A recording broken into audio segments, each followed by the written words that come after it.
First, you have to understand that pain is not the enemy. Pain is the price of growth.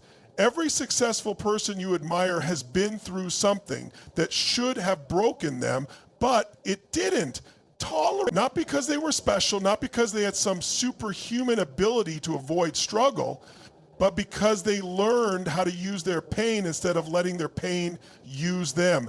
They didn't let a bad chapter define the rest of their story. They took the lessons, they built the muscle, and they came back stronger. The next step is shifting your perspective on adversity.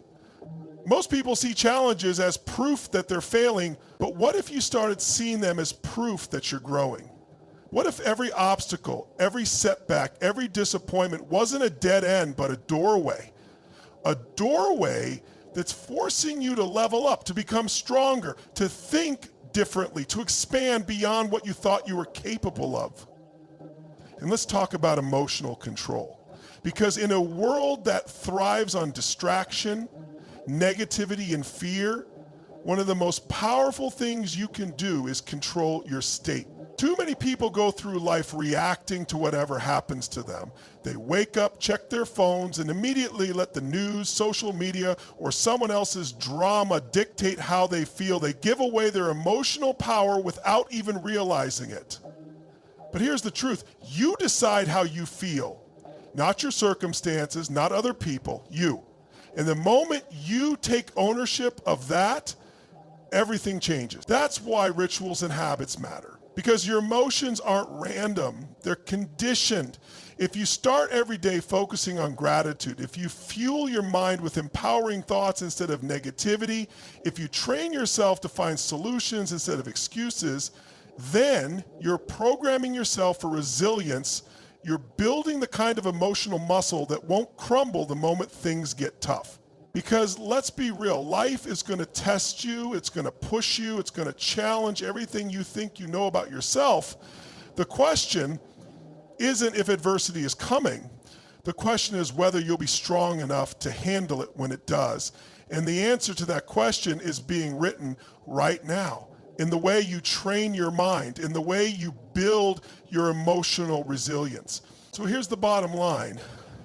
You can let life's challenges break you, or you can let them build you.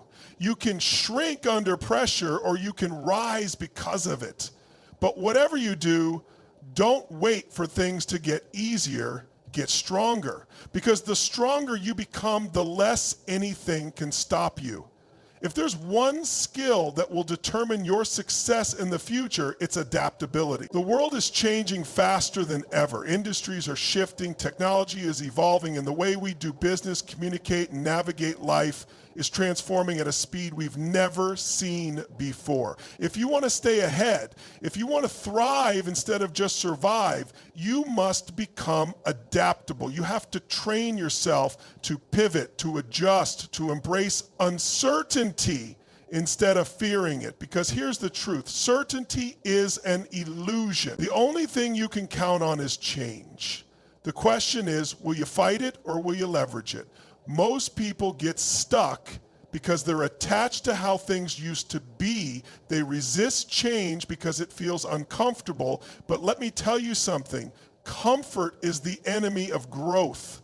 The second you stop challenging yourself, the second you cling to the past instead of preparing for the future, you start falling behind. Look at history. The businesses, the individuals, the leaders who fail are the ones who refuse to adapt.